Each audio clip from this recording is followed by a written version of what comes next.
Umat Allah yang terkasih, di hari kedua perayaan Trihari Suci pekan ini, para panitia dan para petugas liturgi sedang mempersiapkan diri untuk mengikuti perayaan Jumat Agung, di mana Jumat Agung itu sendiri merupakan salah satu momen puncak bagi umat Katolik untuk memberikan penghormatan secara penuh kepada Yesus Kristus yang telah merelakan dirinya untuk disalib demi keselamatan manusia.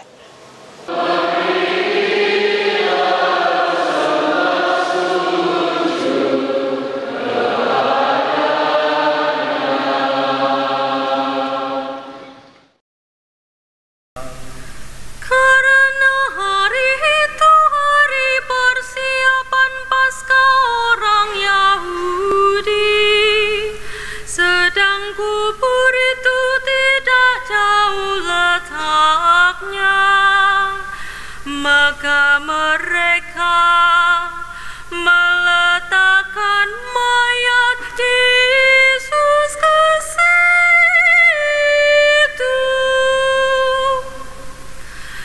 Demikianlah kisah sengsara Tuhan kita. Ini aku manggilnya apa sebelumnya nih? Kakak-kakak atau ibu-ibu? Kakak aja ya, biar kita lebih dekat gitu.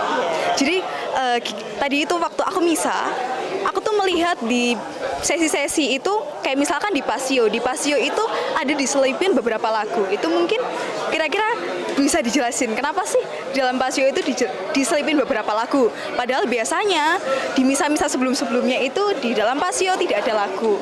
Pasio itu sebetulnya adalah Injil. Ya, Injil Yohanes.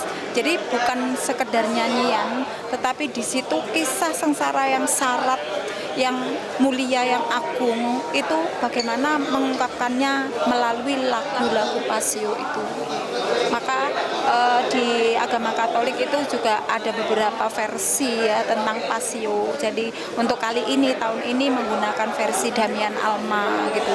Jadi kisah sengsara itu dilakukan dengan karakteristik tokoh-tokohnya masing-masing yang berbeda-beda. Jadi ada Pontius Pilatus, ya kan? Ada Petrus, ada narator, cerita. Jadi cerita itu di dalam kitab suci dilakukan. Nah, begitu juga di situ ada peran serta dari umat. Itu tentang Pasio. Gitu. Oke, untuk pertanyaan kedua gimana nih Kak? Oke, untuk pertanyaan kedua tentang penghormatan salib ini tadi, di Kristus Raja memang kita menggunakan cara kali ini yaitu salib yang berfokus di altar, hanya satu salib yang dihormati, dan kita meyakinin bahwa dengan salib yang satu yang sudah ada di altar ini tadi merupakan simbol bahwa kita saat ini berfokus hanya tertuju kepada satu salib, yaitu kepada Tuhan Yesus Kristus sendiri. Bagi umat yang ingin melakukan penghormatan salib Yesus Kristus secara pribadi, dapat maju ke depan di area bawah panti imam. Umat Allah yang terkasih, saat ini saya sedang bersama dengan salah satu petugas liturgi atau lebih spesifiknya lektor ya, yang pertama kali bertugas di Trihari Suci tepatnya pada saat Jumat Agung pada pukul 15.00.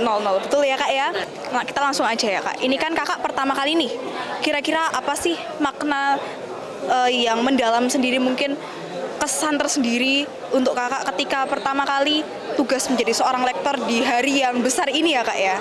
Untuk kesan saya tugas pertama kali itu yang pertama pastinya gugup karena ini juga suatu misa besar yang juga umatnya tidak sedikit jumlahnya. Tapi lama-kelamaan juga saya terbawa suasana, terbawa emosinya sehingga lebih terasa menghayatannya dan juga lebih terasa aura bahwa Yesus ini tuh benar-benar baik sampai sangat baik untuk membebaskan kita dari dosa kita. Sebagai peziarah pengharapan, kita telah memulai masa yang penuh berkat ini di tengah tahun Yubileum 2025. Kita ditantang untuk menjauhkan diri dari perbuatan-perbuatan dosa dan semakin mendekatkan diri kepada Yesus Kristus Tuhan kita dengan cara berdoa, berpuasa, dan terus melakukan kegiatan amal. Kita juga diperbarui untuk terus mewartakan kasih Allah dalam cahaya Kristus. Oleh karena itu, Mari bersama-sama kita membuka hati dan mengizinkan Yesus sendiri untuk bertahta dalam hati kita, agar kita tidak hidup dalam kegelapan, melainkan terus hidup dalam terang kasih Kristus. Sekian reportase singkat hari ini, bersama saya Monica dan kameramen Kenzi, KR News melaporkan.